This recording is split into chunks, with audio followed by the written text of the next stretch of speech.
Hello everyone, welcome to Way to DC channel. நம்ம last வீடியோல என்ன பார்த்தோம் அப்படின்னா TNPSC Group 1 எக்ஸாமினேஷனோட கம்ப்ளீட் சிலபஸ் பார்த்தோம். ப்ரிலிமினரி எக்ஸாமினேஷனுக்கும் மெயின்ஸ் எக்ஸாமினேஷனுக்கான என்னென்ன சப்ஜெக்ட்ஸ் இருக்கு, என்னென்ன வெயிட்டேஜ் இருக்கு அப்படின்னு சொல்லி நம்ம ப்ரிலிம்ஸ் தனியாகவும் மெயின்ஸ் தனியாகவும் ஒரு சிம்பிளாக கன்சைஸாக பார்த்தோம்.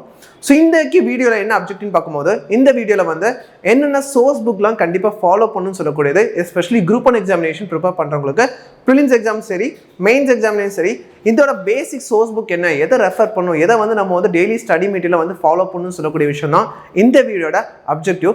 ஸோ நம்ம TNPSC Group 1 எக்ஸாமினேஷன் ஸோ ப்ரிலிம்ஸ்ன்னு பார்க்கும்போது நம்ம பார்த்தோம் சிலபஸில் என்னென்ன யூனிட் இருக்கு, 6 யூனிட் ஜென்ரல் ஸ்டடீஸ்ல இருக்கு நம்ம ஸ்பெசிஃபிக்காக பார்த்தோம். ஸோ இதில் வந்து என்ன பண்ணலாம் அப்படின்னா நம்ம சப்ஜெக்ட்ஸே சொல்ல முடியும். ஓகேங்களா? ஸோ TNPSC Group 1 ப்ரிலிமினரி எக்ஸாமினேஷனுக்கு நமக்கு என்னென்ன சப்ஜெக்ட்ஸ்லாம் இருக்கு, பொது அறிவியல், ஜென்ரல் சயின்ஸ் இருக்கு, புவியியல் சொல்லக்கூடிய ஜியோகிராஃபி, நெக்ஸ்ட் வரலாறுன்னு சொல்லக்கூடிய 2 யூனிட்டா ஸ்பிளிட் ஆகிருக்கும். ஐ மீன் ஹிஸ்டரி, தென் இந்தியன் பாலிட்டி, இந்திய ஆட்சியல்னு சொல்லியிருக்கும், இந்திய பொருளாதாரம், இந்தியன் எக்கனாமி, டெவலப்மெண்ட் அட்மினிஸ்ட்ரேஷன் சொல்லக்கூடிய தமிழக வளர்ச்சி நிர்வாகம், இது 2 ஒரே யூனிட்டா கொடுத்திருப்பாங்க. அதுக்கப்புறம் கடைசியா ஹிஸ்டரி ஆஃப் தமிழ் சொசைட்டின்னு சொல்லக்கூடிய தமிழ் சமூக வரலாறுன்னு சொல்லி இதுதான் வந்து group 1 preliminary examination general studies 175 questions எழுதுறீங்களா அதுக்கான கம்ப்ளீட் சிலபஸ்ன்னு சொல்லக்கூடியது. ஸோ கம்ப்ளீட் லிஸ்ட் ஆஃப் சப்ஜெக்ட்ஸ்ன்னு சொல்லக்கூடியது. ஸோ இந்த ப்ரிலிமினரி எக்ஸாமினேஷனுக்கு என்னென்ன புக்ஸ்லாம் வந்து ரெஃபர் பண்ணுன்னு சொல்லக்கூடியது. ஸோ நம்மளோட காமன் புக்ஸ் வந்து பேசிக் ரெஃபரன்ஸ் புக் வந்து நம்மளோட ஸ்கூல் புக்கான சமச்சீர் புக்ஸ் தான். ஓகேங்களா? ஸோ சமச்சீர் புக்ஸ் தான் வந்து கம்ப்ளீட்டாக ரெஃபர் பண்ணணும் நம்மளோட ப்ரிலிமினரி எக்ஸாமினேஷனுக்கு. ஸோ ப்ரிலிமினரி எக்ஸாமினேஷனுக்கு சமச்சீர் புக்ஸ் இந்த சென்ஸ் ரொம்ப பேசிக்கான 6th 10th சில சப்ஜெக்ட்ஸ்க்கு நம்ம 12th கண்டிப்பாக ரெஃபர் பண்ணணும். ஸோ என்னென்ன சப்ஜெக்ட்ஸ்லாம் வந்து சயின்ஸ் பார்க்கும்போது 10th வரைக்கும் நம்ம கண்டிப்பாக ஃபாலோ பண்ணணும், என்னென்ன சப்ஜெக்ட்ஸ் வந்து கண்டிப்பாக 11th 12th ஃபாலோ பண்ணுங்கிற அந்த டிஃப்ரென்ஸ் தெரிஞ்சிருக்கணும். இதெல்லாமே ப்ரிலிம்ஸ் எக்ஸாமினேஷனுக்கு ரொம்ப ரொம்ப இம்பார்ட்டன்ட். சமச்சீர் ஸ்கூல் புக்ஸ் எதுக்கு நம்ம குரூப் 1 எக்ஸாமினேஷனுக்கு ஏன் அவ்வளோ இம்பார்ட்டன்ட் பார்க்கும்போது நம்ம எழுதக்கூடியது கம்பைன்ட் சிவில் சர்வீஸ் எக்ஸாமினேஷன்ஸ் அப்படின்னு பார்க்கும்போது எல்லா சப்ஜெக்ட்கான பேசிக் ஃபவுண்டேஷன் ரொம்ப ரொம்ப நெசசரி. ஸோ எனிவே நம்ம சில சப்ஜெக்ட் நமக்கு ஆல்ரெடி நம்ம ஸ்கூலில் படிச்சிருப்போம், பேசிக் ஃபவுண்டேஷன் எழுதிருக்கோம். சில சப்ஜெக்ட் நம்ம படிச்சிருப்போம், பட் அதுக்கான பேசிக் ஃபவுண்டேஷன் நம்மளுக்கே தெரியாம நம்ம கொஞ்சம் லேகிங்காக இருப்போம். ஸோ இதில் வந்து 6th 12th வரைக்கும் இருக்கக்கூடிய சமச்சீர் புக் வந்து ரொம்ப ரொம்ப இம்பார்ட்டன்ட். எல்லா டாபிக் சம்மந்தப்பட்டன basic foundation knowledge is very very important, especially for preliminary எக்ஸாமினேஷனுக்கு அது ரொம்ப ரொம்ப இம்பார்ட்டன்ட். அதனால வந்து 6th 12th வரைக்கும் என்னென்ன டாபிக்ஸ்லாம் கொடுத்துருக்காங்களோ அதை பற்றியான ஒரு கம்ப்ளீட் ஓரியன்டேஷன் கண்டிப்பாக ப்ரிலிம்ஸ் எக்ஸாமினேஷனுக்கு ப்ரிப்பேர் பண்ணி தான் ஆகணும். ஓகேங்களா? அந்த ஃபவுண்டேஷன் நாலேஜ் வச்சு நீங்கள் என்ன பண்ணலாம் அப்படின்னா மெயின்ஸில் டிஸ்கிரிப்டிவாகவும் எழுத முடியும். ஸோ இதை வந்து ஸ்கிப் பண்ணக்கூடாது. கண்டிப்பாக சமச்சீர் ஸ்கூல் புக்ஸ் வந்து ரொம்ப ரொம்ப இம்பார்ட்டன்ட். ஓகேங்களா? ஸோ அப்படின்னு பார்க்கும்போது இந்த லிஸ்ட் ஆஃப் சப்ஜெக்ட்ஸ் வந்து நம்ம வந்து 6th 10th வரைக்கும் என்ன பண்ணணும், சில சப்ஜெக்ட்ஸ்க்கு வந்து சமச்சீர் புக்ஸை ஃபாலோ பண்ணணும். சில பேப்பருக்கு சில சப்ஜெக்ட்ஸ்க்கு 11th 12th என்ன பண்ணணும் கண்டிப்பாக ஃபாலோ பண்ணி தான் ஆகணும். ஓகேங்களா? ஸோ அப்படின்னு பார்க்கும்போது என்னென்ன சப்ஜெக்ட்லாம் இந்த சென்ஸ் பார்க்கும்போது ஜென்ரல் சயின்ஸ் நமக்கு தெரியும் 10 கொஸ்டின் தான் கேட்குறாங்கன்னு சொல்லக்கூடியது. ஓகேங்களா? அப்படின்னு பார்க்கும்போது நீங்கள் ஜென்ரல் சயின்ஸ்க்கு 6th 10th வரைக்குள்ள சமச்சீர் புக் ஃபாலோ பண்ணாலே போதுமானது. ஓகேங்களா? 6th 10th வரைக்குள்ள சமச்சீர் book especially box content, book back question இதெல்லாமே கண்டிப்பாக ஃபாலோ பண்ணும். ஸோ அறிவியல் உங்களுக்கு புக் இருக்கும். So 6th 10th வரைக்குள்ள general science வந்து நீங்கள் வந்து முடிஞ்ச அளவுக்கு கவர் பண்ண ஆரம்பிக்கிறோம். ஓகேங்களா? நெக்ஸ்ட் வந்து ஜியோகிராஃபின்னு சொல்லக்கூடியது. இந்த ஜியோகிராஃபி வந்து உங்களுக்கு 6th 10th வரை கவர் பண்ணா போதும். ஸோ ஆல்ரெடி நான் சொல்லியிருப்பேன் ஜியோகிராஃபியில் வந்து அதுவும் வந்து உங்களுக்கு தான் 10 question of weightage. So 6th 10th வரைக்கும் எஸ்பெஷலி ரொம்ப முக்கியமான 10th இருக்கக்கூடிய ஜியோகிராஃபி புக் வந்து ஜியோகிராஃபியில் இருக்கக்கூடிய சாப்டர்ஸ் வந்து வெரி வெரி இம்பார்ட்டன்ட். ஏன்னா அதில் இருக்கக்கூடிய சாப்டர்ஸ் அப்படியே சிலபஸோட கோரிலேட் ஆகும். ஓகேங்களா? ஸோ ஜியோகிராஃபி புவியியலுக்கும் வந்து 6th 10th வரைக்கும் ரொம்ப இம்பார்ட்டன்ட். ஓகேங்களா? அதுக்கப்புறம் இருக்கக்கூடிய வரலாறு. ஓகேங்களா? ஸோ வரலாறு வந்து நமக்கு வந்து ஹிஸ்ட்ரி வந்து 2 யூனிட்ல கவர் ஆகிறதுனால இது கொஞ்சம் ஜென்ரல் ஸ்டடீஸ்ல கொஞ்சம் வெயிட்டேஜான சப்ஜெக்ட். ஏன்னா 2 சப்ஜெக்ட் வருது. ஸோ ஹிஸ்ட்ரின்னு பார்க்கும்போது நான் இந்தியன் ஹிஸ்ட்ரி இந்தியா வரலாறு சொல்றேன், தமிழ்நாடு ஹிஸ்ட்ரின்னு சொல்லக்கூடிய தமிழக வரலாறுன்னு சொல்றேன். ரெண்டுமே எனக்கு காமனாக ஒரே ஹிஸ்ட்ரி டாபிக்ல சொல்றேன். ஸோ இதுக்கு வெயிட்டேஜ் அதிகமாக இருக்கிறதுனால ஹிஸ்ட்ரி வந்து நீங்க வந்து 6th 12th வரைக்கும் கண்டிப்பா படிச்சுக்கணும். ஓகேங்களா? 6th 12th வரைக்கும் சமச்சீர்ல கொடுக்கப்பட்ட ஹிஸ்டரியை வந்து கண்டிப்பா ஃபாலோ பண்ணி தான் ஆகணும். ஸோ அதில் மாடர்ன் இந்தியா, ஸோ நவீன இந்தியா ரொம்ப ரொம்ப இம்பார்ட்டன்ட். ஏன்னா அது மெயின்ஸ்லேயும் வரதுனால ஸோ ஹிஸ்டரி 6th 12th வரைக்கும் கண்டிப்பா ஃபாலோ பண்ணணும். ஓகேங்களா? அடுத்தது என்னது, இந்திய ஆட்சியல்னு சொல்லக்கூடிய இந்தியன் பாலிட்டின்னு சொல்லக்கூடியது. ஸோ இந்தியன் பாலிட்டி வந்து 10th வரைக்கும் வந்து உங்களுக்கு சிவிக்ஸ்னு சொல்லி குடிமையில கொடுத்துருப்பாங்க. பட் அது ரொம்ப ரொம்ப பேசிக்ஸ். ஓகேங்களா? ரியல் சிலபஸ் வந்து உங்களுக்கு எதில் தான் ஸ்டார்ட் ஆகும் இந்த சென்ஸ் பார்க்கும்போது உங்களுக்கு 11th 12th தான் வந்து இந்தியன் பாலிட்டி இந்திய ஆட்சியல் உங்களுக்கு சிலபஸே வந்து ஸ்டார்ட் ஆகும். ஸோ அதனால வந்து இந்தியன் பாலிட்டி 11th 12th தான் நிறைய லேர்ன் பண்ற மாதிரி இருக்கும். ஸோ இந்தியன் பாலிட்டி நீங்க என்ன பண்ணணும், 11th 12th கண்டிப்பா எடுத்துட்டு போகணும். ஓகேங்களா. ஸோ அதே மாதிரி தான் இந்திய பொருளாதாரமும் இந்தியன் பாலிட்டி வந்து நீங்கள் வந்து 11th 12th சயின்ஸ் பார்க்கும்போது நிறைய ஃபேக்டருக்கும் நிறைய இருக்குன்னு எது ஐ மீன் கவலைப்படணும்னு அவசியம் கிடையாது. ஏன்னா வந்து அதில் ரொம்ப கான்செப்ட்ஸ் தான் இருக்கும். ஸோ நீங்கள் வந்து just one time go through பண்ணி நோட் மேக் பண்ணிட்டா போதும். அதுலேருந்து என்ன கொஸ்டின் கேட்டாலும் எப்போ கேட்டாலும் என்ன பண்ண முடியும், ரிவைஸ் பண்ணி ஆன்சர் பண்ணுற மாதிரி சிம்பிளாக தான் இருக்கும். ஓகேங்களா. நெக்ஸ்ட் வந்து இந்தியன் எக்கனாமி, இந்திய பொருளாதாரம். இது உங்களுக்கு 10th லெவலில் வந்து கொடுத்துருப்பாங்க. பட் அது ரொம்ப ரொம்ப பேசிக்ஸ். பட் அது காணாது. 11th 12th இருக்கக்கூடிய இந்தியன் எக்கனாமி ஃபுல்லாக படிக்கணும் அவசியம் கிடையாது. பட் சில எக்ஸ்க்ளூசிவ் சாப்டர் எடுத்து என்ன பண்ணும், ப்ரிப்பேர் பண்ற மாதிரி இருக்கும். ஸோ இந்தியன் எக்கனாமியும் நீங்க 11th 12th கண்டிப்பா ஃபாலோ பண்ற மாதிரி இருக்கும். ஓகேங்களா. ஸோ அப்படின்னு பார்க்கும்போது ஜெனரல் சயின்ஸ், ஜியோகிராஃபி இதெல்லாம் வந்து நீங்க 10th வரைக்கும் படிச்சாலே நிறையவே ஸ்கோர் பண்ண முடியும். ஓகேங்களா. பட் ஹிஸ்டரி, வரலாறு, இந்திய ஆட்சியல், இந்தியன் பாலிட்டி, இந்தியன் எக்கனாமி இதெல்லாம் வந்து 11th 12th கண்டிப்பா எடுத்துட்டு போகணும். ஓகேங்களா. ஸோ இதுல நீங்க பார்க்கும் போதே நிறைய டாபிக்ஸ் நீங்க தமிழக வளர்ச்சி நிர்வாகம் கவர் பண்ணிருப்பீங்க. ஓகேங்களா. ஸோ தமிழக வளர்ச்சி நிர்வாகம், தமிழ்நாடு டெவலப்மெண்ட் அட்மினிஸ்ட்ரேஷன் கூட சில சாப்டர்ஸ் வந்து நீங்க இந்த புக்ஸ் எல்லாம் கவர் பண்ணப்போ அதுல இருக்கக்கூடிய முக்கியமான சாப்டர்ஸ்ல கவர் ஆக ஆரம்பிச்சிடும். அது போக நீங்க என்ன பண்ணுவீங்கன்னா டெவலப்மெண்ட் அட்மினிஸ்ட்ரேஷனுக்கு வந்து நீங்க டிஃபால்ட்டா வந்து கரண்ட் அஃபேர்ஸ்லாம் ஃபாலோ பண்ணுவீங்க. நான் பின்னாடி சொல்லுவேன். அதுல இருந்து ஆட்டோமேட்டிக்கா கவர் ஆக ஆரம்பிச்சிடும். ஓகேங்களா. நெக்ஸ்ட் வந்து தமிழ் சமூக வரலாறுன்னு சொல்லக்கூடிய ஹிஸ்டரி ஆஃப் தமிழ் சொசைட்டின்னு சொல்லக்கூடியது. இதுல நீங்க வந்து 11th 12th அட்வான்ஸ்டு தமிழ்னு சொல்லக்கூடிய சிறப்பு தமிழ் கொஞ்சம் படிப்பீங்க. ஓகேங்களா. 11thலயும் 12thலயும் இருக்கக்கூடிய சிறப்பு தமிழ் சொல்லக்கூடிய அட்வான்ஸ்டு தமிழ் வந்து படிப்பீங்க. இது வந்து அதோட அப்படியே லிங்க் ஆக ஆரம்பிக்கும். ஓகேங்களா. ஸோ 11th 12th இருக்கக்கூடிய சிறப்பு தமிழ் கண்டிப்பா படிக்கணும். 11th 12th இருக்கக்கூடிய பொருளாதாரம் கண்டிப்பா படிக்கணும். 11th 12th இருக்கக்கூடிய இந்த அரசியல் அறிவியல் சொல்லக்கூடிய பொலிட்டிக்கல் சயின்ஸ். ஓகேங்களா. ஸோ 11th 12th இருக்கக்கூடிய பொலிட்டிக்கல் சயின்ஸ், அரசியல் அறிவியல் படிக்கணும். 11th 12th இருக்கக்கூடிய சிறப்பு தமிழ் சொல்லக்கூடிய அட்வான்ஸ்டு தமிழ் கண்டிப்பா படிக்கணும். நெக்ஸ்ட் 11th 12th இருக்கக்கூடிய முக்கியமான சாப்டர்ஸ் ஆஃப் இந்தியன் எக்கனாமி, இந்திய பொருளாதாரத்தில் இருக்கக்கூடிய 11th 12th படிக்கணும். இது எல்லாமே ப்ரிலிம்ஸ்க்கு ரொம்ப ரொம்ப இம்பார்ட்டன்ட். ஓகேங்களா. ஸோ எல்லா புக்ஸுமே 6thலேருந்து 10th வரைக்கும் கண்டிப்பாக படிச்சிடும். 11th 12th எல்லாம் என்னென்ன சப்ஜெக்ட்லாம் கண்டிப்பாக படிக்கணும் அப்படின்னா இந்தியன் பாலிட்டின்னு சொல்லக்கூடிய இங்கே பொலிட்டிக்கல் சயின்ஸ்னு கொடுத்துருப்பாங்க. அதாவது அரசியல் அறிவியல்னு சொல்லக்கூடியது 11th 12th. ஓகேங்களா. இந்தியன் எக்கனாமி இந்த சயின்ஸ் பார்க்கும்போது நீங்கள் 10th வரைக்கும் படிச்சிருப்பீங்க. 11th 12th கண்டிப்பாக இம்பார்ட்டன்ட் சாப்டர்ஸ் ஃபாலோ பண்ணி ஆகணும். ஸோ இந்திய பொருளாதாரம் சொல்லக்கூடியது வால்யூம் 1 வால்யூம் 2 கொடுத்துருப்பாங்க.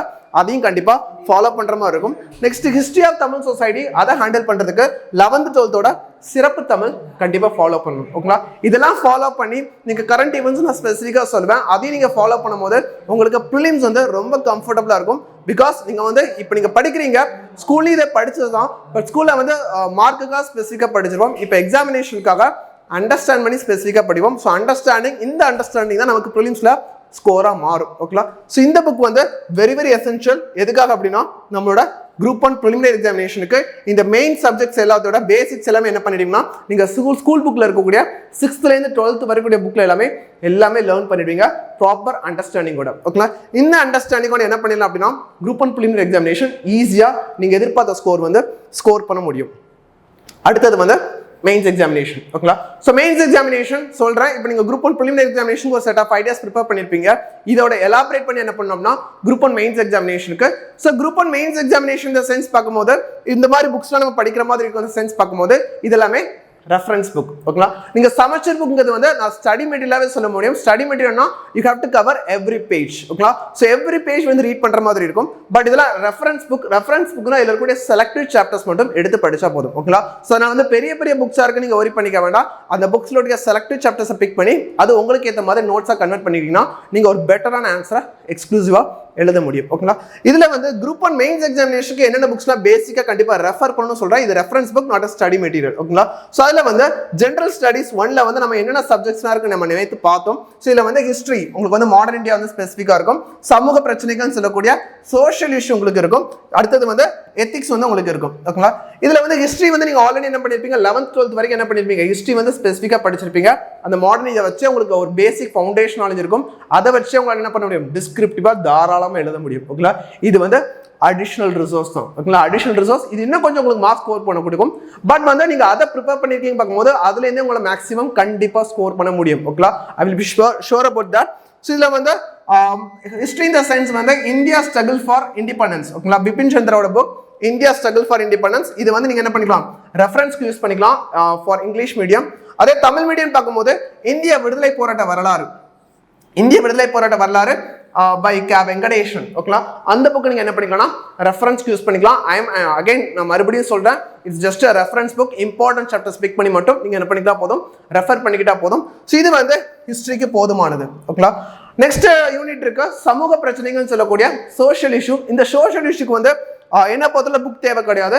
நீங்க நியூஸ் பேப்பர்ல இருந்து நோட்ஸ் எடுத்துக்கிட்டாலே சமூக பிரச்சனைகள் தாராளமா எக்ஸலண்டா ஃபர்ஸ்ட் கிளாஸா உங்களால எழுத முடியும். இந்த சோஷியல் இஷ்யூக்கு நியூஸ் பேப்பர் மட்டுமே போதும். ஓகேங்களா. தேர்ட் என்ன எத்திக்ஸ்க்கு வந்து இங்கிலீஷ் மீடியம் வந்து லெக்சிகான் எழுதிக்கலாம். ஸோ தமிழ் மீடியம் வந்து இதுல நிறைய விதம் வந்து நீங்க வந்து தமிழ்ல படிச்ச அதே அறவழிகள் தான் எழுதுவீங்க, அதே கான்செப்ட்ஸ் தான் எழுதுவீங்க. அதுக்கு ஏதாவது ஒரு மெட்டீரியல் ஃபாலோ பண்ணா போதும். ஓகேங்களா. ஸோ ஃபர்ஸ்ட் ஜெனரல் ஸ்டடீஸை பொறுத்தவரை நீங்க ஹிஸ்டரி அது 12th வரைக்கும் சமைச்சரே போதும். பட் இன்னும் கொஞ்சம் எக்ஸ்ட்ரான்னு எழுதுக்காக நீங்க இந்த India struggle for independence English medium follow பண்ணலாம். தமிழ் மீடியம் ஸ்டூடெண்ட்ஸ் வந்து இந்திய விடுதலை போராட்ட வரலாறு வெங்கடேஷன் அந்த புக் ஃபாலோ பண்ணலாம். இது வந்து ஜெனரல் ஸ்டடீஸ் 1க்கு. ஓகேங்களா. So what about the general studies 2? ஓகேங்களா. ஜெனரல் ஸ்டடீஸ் 2 வந்து நம்ம என்னென்ன பேப்பர்லாம் பார்த்தோம் அப்படின்னா, ஸோ அதில் வந்து ஃபர்ஸ்ட் யூனிட் வந்து இந்தியன் பாலிட்டி இந்திய ஆட்சியல் இருந்துச்சு. அடுத்த யூனிட் வந்து சயின்ஸ் அண்ட் டெக்னாலஜி இருந்துச்சு. தேர்ட் யூனிட் வந்து தமிழ் சமூகம் சொல்லக்கூடிய தமிழ் சொசைட்டி இருந்துச்சு. ஓகேங்களா. இதுல இந்தியன் பாலிட்டிக் வந்து நீங்க எதை ஃபாலோ பண்ணலாம்னா த்ரூ அவுட் த நேஷன் வந்து எதுதான் ஃபாலோ பண்ணுவாங்கன்னா இந்தியன் பாலிட்டிக் வந்து லக்ஷ்மிகாந்த். ஓகேங்களா. லக்ஷ்மிகாந்த் தான் ஃபாலோ பண்ணுவாங்க இங்கிலீஷ் மீடியம் ஸ்டூடெண்ட்ஸ். அதே தமிழ் மீடியம் எழுதுறீங்க அப்படின்னு பார்க்கும்போது நீங்க அதே பேட்டர்ன் எப்படி தமிழ் எழுத முடியும். இந்திய அரசியலமைப்புங்கிற அந்த புக்கு யார் எழுதுனதுன்னா வெங்கடேஷன். ஓகேங்களா. இந்திய அரசியலமைப்பு வெங்கடேஷன் புக்கை நீங்க ஃபாலோ பண்ணி கூட எழுத பண்ணலாம். எக்ஸலண்டா என்ன பண்ணணும்னா உங்களோட பிரசன்டேஷன் கொடுக்க முடியும். ஓகேங்களா. சயின்ஸ் அண்ட் டெக்னாலஜி பொறுத்தவரை நீங்க புக்ஸ்னு எதுவும் தேவை கிடையாது. அதிகமான டெக்னாலஜி பேஸ் பண்ணி கொஸ்டின் இருக்கும். நீங்க ஆல்ரெடி 10th வரைக்கும் சயின்ஸ் ப்ரிப்பேர் பண்ணிருப்பீங்க. இப்போ டெக்னாலஜி மட்டும் ப்ரிப்பேர் பண்ணா போதும். அதுக்கு நீங்க நியூஸ் பேப்பர் ஃபாலோ பண்ணாலே என்ன பண்ண முடியும்னா ரீசன்ட் டெக்னாலஜிஸ் உங்களுக்கு அவேர் ஆக முடியும். அதுல இருந்து நீங்க ஆன்சரை மேக் பண்ணாலே போதும். இதுக்கு தனியாக ஒரு சோர்ஸ் புக்குன்னு தேவைப்படாது. ஓகேங்களா. இதுக்கு சயின்ஸ் அண்ட் டெக்னாலஜி பொறுத்தவரை நீங்க நியூஸ் பேப்பரை ஹோலிஸ்டிக்கா ஃபாலோ பண்ணாலே எக்ஸலண்டா ஒரு யூனிக்கான வெல் பிரசன்ட் ஆன்சர் என்ன பண்ண முடியும் எக்ஸாம்ல கொடுக்க முடியும். ஸோ அடுத்தது என்னது தமிழ் சமூக வரலாறுன்னு சொல்லக்கூடிய தமிழ் சொசைட்டி. இந்த தமிழ் சொசைட்டி ஆல்ரெடி நம்ம 11th 12th அட்வான்ஸ் தமிழ் சிறப்பு தமிழ்னு சொல்லி நம்ம என்ன பண்ணிருப்போம் ப்ரிப்பேர் பண்ணிருப்போம். இன்னும் கொஞ்சம் எக்ஸ்ட்ரான நம்ம ஆன்சர் எழுதுறதுக்காக வேற என்ன புக் ஃபாலோ பண்ணலாம் அப்படின்னு பார்க்கும்போது தமிழ் இலக்கிய தகவல் களஞ்சியம் அப்படின்னு சொல்லக்கூடிய தேவீரா புக்கை ஃபாலோ பண்ணலாம். ஓகேங்களா. ஸோ தமிழ் இலக்கிய தகவல் களஞ்சியம் சொல்லக்கூடிய தேவீரா புக்கை ஃபாலோ பண்ணலாம். அண்ட் தமிழக வரலாறு மக்களும் பண்பாடும் சொல்லக்கூடிய கே பிள்ளை, தமிழக வரலாறும் மக்களும் பண்பாடும் சொல்லக்கூடிய கே பிள்ளை புக் என்ன பண்ணலாம் ஃபாலோ பண்ண முடியும். ஓகேங்களா. இது எல்லாமே வந்து இந்த ஜெனரல் ஸ்டடீஸ் 2ல இருக்கக்கூடியதுக்கு. ஸோ இந்தியன் பாலிட்டிக்கு லக்ஷ்மிகாந்த் ஆர் இந்திய அரசியலமைப்பு by Venkatesan. So science and டெக்னாலஜிக்கு நியூஸ் பேப்பரே போதும். நெக்ஸ்ட் தமிழ் சொசைட்டிக்கு வந்து தமிழ் இலக்கிய தகவல் களஞ்சியம் பை தேவிராவும் தமிழக வரலாறு மக்களும் பண்பாடும் சொல்லக்கூடிய கே பிள்ளை. இதுலேருந்து நீங்கள் எழுதக்கூடிய கண்டென்ட் எல்லாமே வந்து ஒரு well matured and decent answer என்ன பண்ண முடியும்னா மெயின்ஸ்ல தாராளமாக கொடுக்க முடியும். ஓகேங்களா.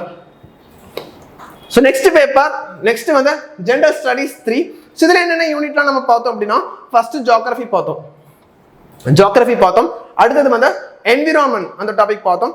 தேர்ட் யூனிட் வந்து இந்திய பொருளாதாரம் சொல்லக்கூடிய இந்தியன் எக்கானமி பார்த்தோம். ஸோ இதில் ஜியோகிராஃபிக்கு வந்து நீங்கள் சமச்சரில் படித்த கண்டென்ட்டே போதும். ஓகேங்களா. சமச்சரில் 10th வரைக்கும் படிச்சிருப்பீங்க.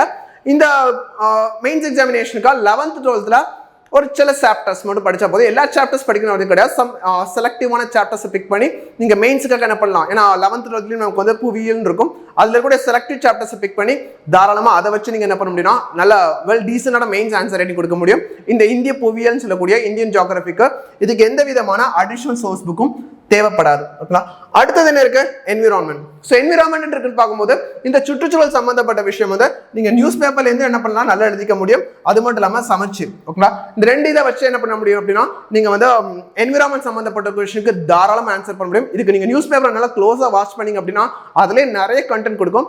அந்த கண்டென்ட் எடுத்துட்டு நீங்க வந்து ஒரு பர்டிகுலர் ஸ்ட்ரக்சர்ல ஆன்சர் கிரியேட் பண்ண மட்டும் போதும். ஸோ என்விரான்மெண்ட்டுக்கும் இதுதான் ஃபாலோ பண்ணணும்னு சொல்லி எந்த விதமான சோர்ஸ் புக்கும் தேவை கிடையாது. நான் வந்து ரியலைஸ் பண்ணி ஸ்பெசிஃபிக்காக சொல்றேன். இதில் தாராளமா என்ன பண்ண முடியும் இந்த சோர்ஸை வச்சு உங்களால் ஒரு பெட்டரான ஒரு யூனிக்கான ஆன்சரை கண்டிப்பாக கொடுக்க முடியும். ஓகேங்களா. நெக்ஸ்ட் வந்து GS 3ல ஹை வெயிட்டேஜ் ஆன யூனிட் வந்து இந்த இந்திய பொருளாதாரம் சொல்லக்கூடிய இந்தியன் economy சொல்லக்கூடியது. இந்த இந்தியன் எக்கானமிக்கு வந்து if you are an English medium student means you can follow Indian economy by ரமேஷிங். ஓகேங்களா. இந்தியன் எக்கானமி ரமேஷிங் ஃபாலோ பண்ண முடியும். ஸோ மெயின்ஸுக்கான ஒரு கம்ஃபர்ட் ஜோன் எல்லா டாப்பிக்கும் வந்து ரொம்ப எலாபரேட்டிவா வித் சிம்பிள் இங்கிலீஷ்ல ஸ்பெசிஃபிக்காக கொடுத்துருப்பாங்க. அதை ரீட் பண்ணும் போதே உங்களுக்கு எக்கானமி நல்லாவே அண்டர்ஸ்டாண்ட் பண்ண புரிய ஆரம்பிக்கும். எல்லா ஃபேக்டர்ஸும் லிங்க் பண்ணி கொடுத்துருப்பாங்க. ஸோ ஒரு மல்டி டைமென்ஷனல் வியூ எக்கானமி பற்றி உங்களுக்கு கிடைக்கும். ஸோ அதை வச்சு நீங்கள் ஆன்சர் வந்து பெட்டராகவே ஆன் யுவர் ஓன் வேர்ட்ஸ் ஸ்பெசிஃபிக்காக கொடுக்க முடியும். ஓகேங்களா. இதே வந்து நீங்கள் தமிழ் மீடியம் எழுதுறீங்க அப்படின்னா இந்திய பொருளாதாரம் பை கலியமூர்த்தி. ஓகேங்களா? ஸோ அதை ஃபாலோ பண்ணலாம். ஸோ அது ரெண்டுமே என்ன இருக்குன்னா நல்லா இருக்கும். ஸோ இந்தியன் எக்கானமி GS3ல வந்து நமக்கு வந்து வெயிட்டேஜ் அதிகமாக இருக்கிறதுனால ஸோ அதுக்கு கண்டிப்பாக ஒரு புக் ஃபாலோ பண்ணி ஆகணும். So Indian economy by Ramesh Singh, இல்லை அப்படின்னா தமிழில் வந்து கலியமூர்த்தி புக்கை என்ன பண்ணலாம் ஃபாலோ பண்ண முடியும். ஸோ GS1, GS2, GS3 இந்த லிமிடெட் சோர்ஸ் புக்கை வச்சு மேக்ஸிமம் அண்டர்ஸ்டாண்ட் பண்ணி பெட்டராக ப்ராக்டிஸ் பண்ணிங்க அப்படின்னா ஸோ கேட்குற கொஸ்டின் வந்து உங்களுக்கு ஃபீஸிபிளாக தான் இருக்கும், பெட்டராக ப்ரெசென்ட் பண்ண முடியும். ஓகேங்களா? அகைன் இல்லை இது எல்லாமே வந்து ரெஃபரன்ஸ் புக் தான், நாட் அ ஸ்டடி மெட்டீரியல். ஓகேங்களா? ஸோ ரெஃபரன்ஸ் புக் இந்த sense selective chapter syllabus oriented கூடிய செலக்டிவ் சாப்டர்ஸை பிக் பண்ணி அதை மட்டும் கோ த்ரூ பண்ணி சிம்பிள் அண்ட் கன்சைஸாக சமரி பண்ணி அல்லது காம்ப்ரிஹென்சிவாக உங்களோட நோட்ஸ் எழுதிக்கிட்டா போதும், அதை வச்சு என்ன பண்ண முடியும், பெட்டராக ஆன்சர் பண்ண முடியும். ஓகேங்களா? இதெல்லாம் வந்து சோர்ஸ் புக் நம்ம வந்து குரூப் 1 ப்ரிலிம்ஸ் எக்ஸாமினேஷனுக்கும் மெயின்ஸ் எக்ஸாமினேஷனுக்கும். அதுக்கப்புறம் முக்கியமான ஒரு ரா இன்கிரீடியன்ட் ரா மெட்டீரியல் வந்து என்ன அப்படின்னா வந்து நியூஸ் பேப்பர். ஓகேங்களா? ஏன்னா வந்து நிறைய யூனிட்டுக்கு வந்து நம்ம எதை தான் சோர்ஸாக வச்சிருக்கோம், நியூஸ் பேப்பர் தான் சோர்ஸாக வச்சிருக்கோம். ஸோ அந்த நியூஸ் பேப்பர் ரீடிங் அது ஒரு ஹேபிட்டாகவே ஆஸ் அன் ஆஸ்பிரண்ட் கண்டிப்பாக நீங்கள் வந்து என்ன பண்ணிக்கணும், டெவலப் பண்ணி தான் ஆகணும். அதை வந்து ஸ்கிப் பண்ண முடியாது, அதை வந்து காம்ப்ரமைஸ் பண்ணி வேறு எதாலையும் ஈடுகட்டவும் முடியாது. பிகாஸ் உங்களோட group 1 prelims mains up to interview வரைக்கும் ஒரு முக்கியமான source as a matured aspirant அப்படிங்கிறத உங்களுக்கான ஒரு ஐடென்டிட்டி எது தான் கொடுக்கும் அப்படின்னா இந்த நியூஸ் பேப்பர் தான் ஸ்பெசிஃபிக்காக கொடுக்கும். So I will recommend the news paper of the Hindu for English medium. அதே வந்து தமிழ் மீடியம் அப்படின்னா தினமணி தாராளம் பண்ண முடியும். ஸோ இது எக்ஸாம் ஆஸ்பெக்ட்ல முக்கியமான ஆர்டிகல்ஸ் செலக்டிவாக எடுக்க தெரிஞ்சிருக்கணும். அந்த ஆர்டிக்கலை பிக் பண்ணி you have to relate with syllabus. So அது மூலமாக என்ன பண்ணிக்கணும், நோட்ஸ் எடுத்து வச்சுக்கணும். இது வெரி வெரி இம்பார்ட்டன்ட். ஸோ ஏன்னா வந்து you can check it on the previous year question. Okay, so previous year question sometimes economy la question கேட்டிருக்காங்க. அந்த economy la எடுத்த question வந்து the Hindu paperல நம்மளோட union finance minister, okay, union finance minister வந்து interview கொடுத்திருக்காங்க the Hindu. எதை பத்தி, about GST பத்திலாம் கேள்விப்பட்டிருப்பீங்களா, அதை பத்தி ஃபினான்ஸ் மினிஸ்டர் இன்டர்வியூ கொடுக்குறாங்க. அந்த இன்டர்வியூலேருந்து they have framed the question. Okay, அதுலேருந்து கொஸ்டின் ஃப்ரேம் பண்ணியிருக்காங்க குரூப் 1 preliminary எக்ஸாமினேஷனுக்கு. ஸோ நியூஸ் பேப்பருங்க ரீடிங் வந்து வேஸ்ட் ஆஃப் டைம் நினைக்காதீங்க, ரொம்ப ரொம்ப இம்பார்ட்டன்ட். உங்களுக்கு ஒரு டாபிக் பற்றி ஒரு சப்ஜெக்ட் பற்றியான multi dimensional approach, multi dimensional view வந்து நியூஸ் பேப்பர் வந்து ரொம்ப இன்டென்சிவாக ரீட் பண்ணும்போது உங்களுக்கு தெரிய வரும். அது உங்களோட மெயின்ஸ் மட்டும் இல்லாமல் அந்த multi dimensional view, diversified approach உங்களுக்கு மெயின்ஸ்லையும் வந்து அந்த ஆன்சர் ரைட்டிங் ஸ்கில் அது அப்படியே ஆகணும், டெவலப் ஆக ஆரம்பிக்கும். ஸோ நியூஸ் பேப்பர் ரீடிங் வந்து ரொம்ப ரொம்ப இம்பார்ட்டன்ட். தி ஹிண்டு ஃபாலோ பண்ணுங்க. For those Tamil medium students இந்த sense you can follow Dinamani, ரொம்ப ரொம்ப இம்பார்ட்டன்ட். இதை வந்து ஒரு ஹேபிட்டாகவே என்ன பண்ணிக்கணும், ஃபாலோ பண்ணிக்கோங்க. ஃப்ரம் த டே 1 உங்களோட ப்ரிப்பரேஷன்லேருந்து, டே 1 ஆஃப் த ப்ரிப்பரேஷன்லேருந்து நியூஸ் பேப்பர் ரீடிங் வந்து ஒரு ஹேபிட்டாக வச்சுக்கோங்க. சிலபஸை பக்கத்தில் வச்சுக்கோங்க, நியூஸ் பேப்பர் இந்த பக்கம் வச்சுக்கோங்க. என்னென்ன ஆர்டிக்கலை வந்து சிலபஸோட மேட்ச் ஆகுதுன்னு பாருங்க. அந்த ஆர்டிக்கலை ஃபர்ஸ்ட் என்ன பண்ணுங்க, செலக்டிவாக பிக் பண்ணுங்க.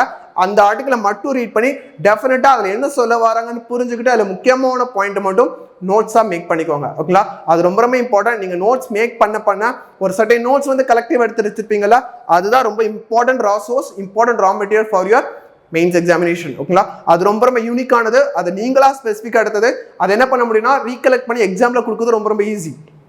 ஏதோ ஒரு மெட்டீரியல் ஃபாலோ பண்றீங்க அப்படின்னா அதை நீங்க வந்து பைகாட் தான் பண்ணுவீங்க, புரிஞ்சு எழுதுவீங்கன்னு சொல்லி சொல்ல முடியாது. பட் இந்த ஒரு விஷயம்னா நீங்க வந்து ஆர்டிகல் ரீட் பண்ணி அதுலேருந்து நீங்க நோட்ஸ் மேக் பண்ணுது. ஸோ அது உங்க பேட்டர்னுக்கு ஏற்ற மாதிரி நோட்ஸ் மேக் பண்ணிருப்பீங்க.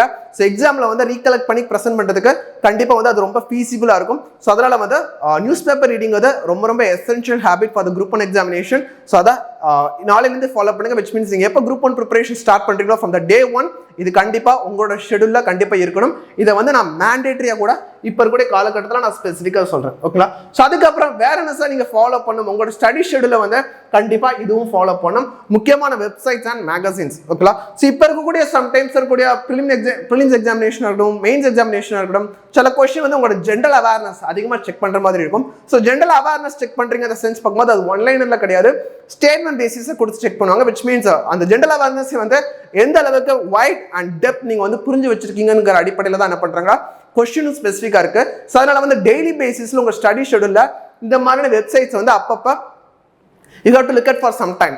கண்டிப்பா பார்க்குற மாதிரி இருக்கும். அது வந்து ஃபர்ஸ்ட் வந்து தமிழ்நாடு கவர்மெண்டோட வெப்சைட் tn.gov.in. ஸோ tn.gov.in சொல்லக்கூடியது இந்த வெப்சைட்குள்ள நிறைய பாலிசி டாக்குமெண்ட்ஸ் இருக்கும். அது நிறைய இருக்கும் படிக்கணும் அவசியம் கிடையாது. பட் முக்கியமான பாலிசி டாக்குமெண்ட்டா டவுன்லோட் பண்ணி வச்சுக்கோங்க. அது அப்பப்போ என்ன பண்ணிக்கோங்க, ரெஃபரன்ஸாக பார்க்க ஆரம்பிச்சுக்கோங்க. பிகாஸ் அதுல இருந்து கொஸ்டின் ஃப்ரேம் பண்ணியிருக்காங்க. அதுக்கும் எனக்கு எக்ஸாம்பிள்ஸ் இருக்கு. ஓகேங்களா? ஸோ MSME சொல்லி கூட மினிஸ்ட்ரி ஆஃப் MSME பாலிசி டாக்குமெண்ட்லேருந்து கூட நமக்கு வந்து ப்ரிலிம்ஸ்க்கு கொஸ்டின் கேட்டிருக்காங்க. ஓகேங்களா? ஸோ இதில் கூட எல்லா பாலிசி டாக்குமெண்ட் முக்கியம் கிடையாது. பட் சில பாலிசி டாக்குமெண்ட் சில பேஜஸ் கொஞ்சம் இம்பார்ட்டன்ட். அந்த பேஜஸை அப்பப்போ திருப்பி பார்த்துக்கணும். அதுலேருந்து செலக்டிவாக நோட்ஸாக எடுத்து வச்சுட்டு நீங்கள் ரிவைஸ் பண்ணணும். ஸோ ஃபர்ஸ்ட் இம்பார்ட்டன்ட் வெப்சைட் வந்து tn.gov.in. gov.in சொல்லக்கூடியது, gov.in சொல்லக்கூடிய tamilnadu.government.in சொல்லக்கூடியது. அதுக்கப்புறம் டிஐபிஆர் வெப்சைட்டை ஃபாலோ பண்ணுங்க. ஈவன் நீங்க இன்ஸ்டாகிராம்ல இருந்தீங்கன்னா அந்த டிஐபிஆர் என்ன பண்ணிக்கோங்க, சப்ஸ்கிரைப் பண்ணிக்கோங்க. எவ்ரிடே ஆக்டிவிட்டிஸ் வந்து உங்களுக்கு வந்து என்ன ஆயிட்டு இருக்கும், உங்களுக்கு வந்து ஸ்க்ரீன்ல ஸ்க்ரோல் பண்ணும்போது வந்துகிட்டே இருக்கும். ஸோ அது ரொம்ப ரொம்ப இம்பார்ட்டன்ட். ப்ரிலிமினரி எக்ஸாமினேஷனுக்கு இது ரொம்ப ரொம்ப இம்பார்ட்டன்ட். டிஐபிஆரோட வெப்சைட் அண்ட் டிஐபிஆரோட உங்களுக்கு வந்து சேனல் வந்து என்ன பண்ணிக்கோங்க, இன்ஸ்டாகிராமில் சப்ஸ்கிரைப் பண்ணி வைக்கோங்க. ஸோ அதுக்கப்புறம் முக்கியமான மேகசின் பார்க்கும்போது தமிழரசுன்னு சொல்லக்கூடிய மேகசின், இது உங்களுக்கு வந்து டைம் இருக்குங்கிற பட்சத்தில் என்ன பண்ணிக்கோங்க, மந்த்லி மேகசின் இந்த சென்ஸ் பார்க்கும்போது மந்த்லி ஒன்ஸ் உங்களுக்கு டைம் இருக்குன்னா அதை சும்மா புரட்டி பாருங்க. முக்கியமான ஆர்டிகல்ஸ் இருந்துச்சுன்னா என்ன பண்ணுங்க, அதை கொஞ்சம் இன்டெப்தா ரீட் பண்ணி என்ன பண்ணிக்கோங்க, நோட்ஸ் எடுத்துக்கோங்க. எல்லா ஆர்டிகலும் முக்கியம் கிடையாது, பட் ஓவரால் கோ த்ரூ பண்ணிட்டு எந்த ஆர்டிகல் ரொம்ப இம்பார்ட்டண்டா சிலபஸ் ஓரியண்டா வந்து கோரிலேட் ஆகுதோ அந்த ஆர்டிகலை வந்து பிக் பண்ணி என்ன பண்ணிக்கோங்க, நோட்ஸ் எடுத்துக்கோங்க. தமிழரசு மேகசின் இது உங்களோட மந்த்லி ரொட்டீன்ல கண்டிப்பா இருக்கணும். ஓகேங்களா? இது எல்லாமே வந்து பாத்தீங்கன்னா ரிகார்டிங் ஸ்டேட் கவர்மெண்ட். ஓகேங்களா? நெக்ஸ்ட் வந்து central government. Okay, central government இந்த sense you have to follow RBI. ஓகேங்களா? ஆர்பி வெப்சைட் ஃபாலோ பண்ணுறதை ஆர்பி வெப்சைட்டை ஃபாலோ பண்ணுங்க. அதில் ரீசன்ட் அப்டேட்ஸ் அப்பப்போ பார்த்துட்டே இருங்க. இந்த ரீசன்ட் இனிஷியேட்டிவ்ஸ் எல்லாமே உங்களுக்கு தெரிய ஆரம்பிக்கும். அது கண்டிப்பாக உங்களுக்கு கொஸ்டின்ல இந்தியன் எக்கனாமிலேருந்து ப்ரிலிம்ஸ்லையோ மெயின்ஸ்லையோ கண்டிப்பாக கேட்பாங்க. As well as Indian economy சம்மந்தப்பட்ட general awareness, current economic trend எல்லாமே உங்களுக்கு வந்து தெரிய ஆரம்பிக்கும். ஸோ ஆர்பி வெப்சைட்டை ஃபாலோ பண்ண ஆரம்பிங்க. ஓகேங்களா? நெக்ஸ்ட் வந்து பிஐபி, பிரஸ் இன்ஃபர்மேஷன் பியூரோன்னு சொல்லக்கூடியது. எப்படி வந்து தமிழ்நாடு கவர்மெண்ட்ல டிஐபிஆர் நீங்க ஸ்பெசிஃபிக்காக ஃபாலோ பண்றீங்களோ அதே மாதிரி பிஐபியில் வந்து டெய்லி பேசிஸ்ல வந்து என்ன பண்ணணும்னா இந்தியன் கவர்மெண்ட் என்னெல்லாம் பண்றாங்க, அவங்களோட ஆக்டிவிட்டிஸ் ஃப்ரம் எவ்ரி மினிஸ்ட்ரி வந்து இதுல அப்டேட் பண்ணிட்டே இருப்பாங்க. ஸோ சென்ட்ரல் கவர்மெண்ட்ல எந்த இனிஷியேட்டிவ் கொண்டு வந்தாலும் from any ministry, ministry of education, ministry of defence, எந்த மினிஸ்ட்ரி என்ன இனிஷியேட்டிவ் கொண்டு வந்தாலும் இது உங்களுக்கு அப்டேட் ஆகிடும். அந்த அப்டேட் பண்ணக்கூடிய விஷயத்த உங்களுக்கு ஹெட்லைன்ஸ் கொடுத்துருப்பாங்க. அதை ரீட் பண்ணிட்டு அது சிலபஸோட கோரிலேட் ஆச்சுன்னா அது உள்ள போய் என்ன பண்ணிக்கணும், ரீட் பண்ணி நோட்ஸாக எடுத்து வச்சுக்கணும். ஓகேங்களா? அண்ட் ஃபைனலி வந்து நித்தி ஆயோக். ஸோ நம்ம இந்தியன் கவர்மெண்டோட திங்க் டேங்க்னு சொல்லக்கூடியது. இந்த நித்தி ஆயோக் வெப்சைட் வந்து அப்பப்போ ஃபாலோ பண்ணுங்க. பட் இந்த நித்தி ஆயோக் வந்து ரொம்ப அதிகமாக எதுக்கு ரொம்ப உங்களுக்கு ஹெல்ப்ஃபுல்லாக இருக்கும் இந்த சென்ஸ் பார்க்கும்போது மெயின்ஸ். ஓகேங்களா? இதுல எவ்ரி மந்த் வந்து ஆர்டிகல் பப்ளிஷ் பண்ணுவாங்க. ஓகேங்களா? அந்த ஆர்டிகல் எல்லாமே கரண்ட் ரெலவெண்டா இருக்கக்கூடிய இஷ்யூ சம்பந்தப்பட்ட விஷயம் என்ன பண்ணுவாங்க, அனலைஸ் பண்ணி அவங்க பாலிசி என்ன பண்ணுவாங்க, பிரீஃபா எழுதி கொடுப்பாங்க. ஸோ அது வந்து டைம் இருக்குங்கிற பட்சத்தில் மந்த்லி உங்களுக்கு ஏதாவது டைம் இருந்துச்சு அப்படின்னு பார்க்கும்போது ஏதாவது ஒரு ஆர்டிகல் வந்து எடுத்து ரீட் பண்ணி பாருங்க. ஜஸ்ட் வந்து ஸ்கிம்மிங் பண்ணி பாருங்க. அவங்களோட ஐடியாலஜி உங்களுக்கு அப்படியே என்ன ஆகும், உள்ள வர ஆரம்பிக்கும். ஸோ ஆட்டோமேட்டிக்காக உங்களுக்கு பார்த்தீங்கன்னா அவேர்னஸ் இன்னும் கொஞ்சம் ப்ராடாக வர ஆரம்பிக்கும். ஓகேங்களா? ஸோ அந்த ப்ராட் அவேர்னஸ் கிரியேட் ஆகும்போது உங்களோட வியூ வந்து ரொம்ப ப்ராடாக இருக்கும். ஸோ உங்களோட ஆஸ்பெக்ட் எல்லாமே டிஃப்ரெண்ட் ஆஸ்பெக்ட்ல திங்க் பண்ண ஆரம்பிப்பீங்க. அந்த திங்கிங் ஹேபிட் வந்துட்டா போதும், உங்களுக்கு ப்ரிலிம்ஸாக இருக்கட்டும் மெயின்ஸாக இருக்கட்டும், நீங்க வந்து ஒரு டிஃப்ரெண்டா you can stand out from others. Okay, டிஃப்ரெண்டா உங்களோட ப்ரிப்பரேஷன் மோடா இருக்கட்டும், நீங்க எக்ஸ்பிரஸ் பண்ற விதமா இருக்கட்டும், உங்க நோட் மேக்கிங் எல்லாமே இந்த டிஃப்ரெண்ட் ஆயிடும். அது போதும். ஓகே, டெஃபினட்டா வந்து நீங்க யூனிக் பர்சனா இருப்பீங்க. ஸோ அப்படிங்கிறப்ப ப்ரிலிம்ஸ் மெயின்ஸ் எல்லாமே வந்து டுவர்ட்ஸ் குரூப் ஒன் எக்ஸாமினேஷன் நோக்கி இருக்கும். எல்லாமே நீங்க எதிர்பார்த்த மாதிரியான நிறைய ஸ்கோர் கண்டிப்பா வரும். ஸோ இப்போ இருக்கக்கூடிய பீரியட்ல புக்ஸும் கண்டிப்பாக படிக்கணும். At the same time general awareness அது ரொம்ப ப்ராடாக டெவலப் பண்ணணும். அது எப்படி டெவலப் ஆகும் அப்படின்னு பார்க்கும்போது நீங்கள் பீரியடுக்குலாம் இந்த வெப்சைட்ஸ் வாட்ச் பண்ணுறப்ப கொஞ்சம் கொஞ்சமாக டெவலப் பண்ண ஆரம்பிக்கும். பட் எல்லாத்தையுமே வந்து சஃபிஷியண்டாக நோட்ஸ் எடுத்து வச்சுக்கணும், கன்சைஸாக நோட்ஸ் எடுக்க தெரிஞ்சுக்கணும். ஏன் அப்படின்னா டெய்லி அப்டேட்ஸ் வந்துகிட்டே இருக்கும். ஓகேங்களா? ஸோ அப்படின்னு பார்க்கும்போது நீங்கள் வந்து அதை ரீட் பண்ணிட்டே போயிட்டு இருந்தீங்க அப்படின்னு பார்க்கும்போது ஓவர் த பீரியட் வந்து கலெக்டிவாக வந்து உங்களுக்கும் ஒரு சின்ன ஷார்ட் சம்மரி நோட்ஸ் இருக்கணும். அப்போ தான் வந்து உங்களுக்கு வந்து பின்னாடி வந்து ரிவிஷனுக்கோ எக்ஸாம் அப்பியர் ஆகும் போது அதுக்கு வந்து ஹெல்ப்ஃபுல்லாக இருக்கும். ஓகேங்களா? ஸோ இந்த மாதிரி விஷயங்களை எடுத்துக்கிட்டு ப்ரிப்பேர் பண்ணிக்கிட்டு நவ் அண்ட் தென் ரிவைஸ் பண்ணிக்கிட்டு அட் லாஸ்ட் வந்து ஒரு டெஸ்ட்டும் ப்ராக்டிஸ் பண்ணிங்க அப்படின்னா you are the most capable person for the group one examination சொல்லக்கூடியது. ஓகேங்களா? ஸோ இதுதான் important source book. Source book பொறுத்தவரை எந்த அளவுக்கு மினிமலாக எடுத்துக்கிறீங்களோ அந்த அளவுக்கு ரொம்ப ரொம்ப நல்லது. அப்போ தான் வந்து உங்களோட ப்ரிப்பரேஷன் ரொம்ப சிம்பிளிஃபைடாக இருக்கும் அண்ட் எஃபெக்டிவாக இருக்கும். அதுதான் சொல்லக்கூடியது. ஸோ பேசிக்காக உங்களோட ப்ரிப்பரேஷன் எதில் ஸ்டார்ட் பண்ணலாம் அப்படின்னா சமச்சீர் புக்ஸ்லேருந்து ஸ்பெசிஃபிக்காக ஸ்டார்ட் பண்ணுங்க. At the same time from the day ஒன்லேருந்து எந்த ஹேபிட்டை டெவலப் பண்ணிக்கணும், நியூஸ் பேப்பர் ரீடிங்கை டெவலப் பண்ணிக்கோங்க. ஸோ சிலபஸை வச்சு ஓகே ஆர்டிகல் வந்து சூஸ் பண்ண தெரிஞ்சுக்கணும். சிலபஸில் கூடிய ஆர்டிகல்ஸ் மட்டும் தான் ரீட் பண்ணணும், இல்லைன்னா டைம் வேஸ்ட் ஆகிடும். ஓகேங்களா? ஸோ சிலபஸில் கூடிய ஆர்டிகலாம் வந்து எதெல்லாம் மேட்ச் ஆகுதுன்னு சொல்லி அன்றைக்கே மார்னிங்கே கண்டுபிடிச்சணும். எடுத்துட்டு அந்த ஆர்டிக்கல் மட்டும் பிக் பண்ணி இதுலேருந்து என்ன பாயிண்ட் நோட்ஸ் எடுத்துக்கலாம்னு சொல்லி பார்த்துக்கணும். அந்த நோட்ஸை வந்து ஒரு நோட் புக்கில் ஆட் பண்ணிகிட்டே இருக்கணும். நம்ம வந்து ரிவைஸ் பண்ணிக்கிட்டே இருக்கணும். ஆட்டோமேட்டிக்காக உங்களோட ப்ரிப்பரேஷன் வந்து டுவர்ட்ஸ் அந்த way of group one examination okay கண்டிப்பாக இருக்கும். ஓகேங்களா? இதை வந்து ஸ்ட்ராங் அண்ட் அஷூரன்ஸாக சொல்ல முடியும். ஃபாலோ பண்ணி பாருங்க, டெஃபினட்டாக வந்து அவுட்கம் பாசிட்டிவாக தான் இருக்கும். அண்ட் ஹோப் இந்த செஷன் வந்து யூஸ்ஃபுல்லாக இருக்கும்னு நினைக்கிறேன். இந்த மாதிரி ஃபர்தர் அவருடைய சப்சிக்வெண்ட்ல important thing about the group one examination one by ஒன்னா ஆஸ் பர் டிமாண்ட் வந்து பார்க்க ஆரம்பிக்கலாம். Thank you so much.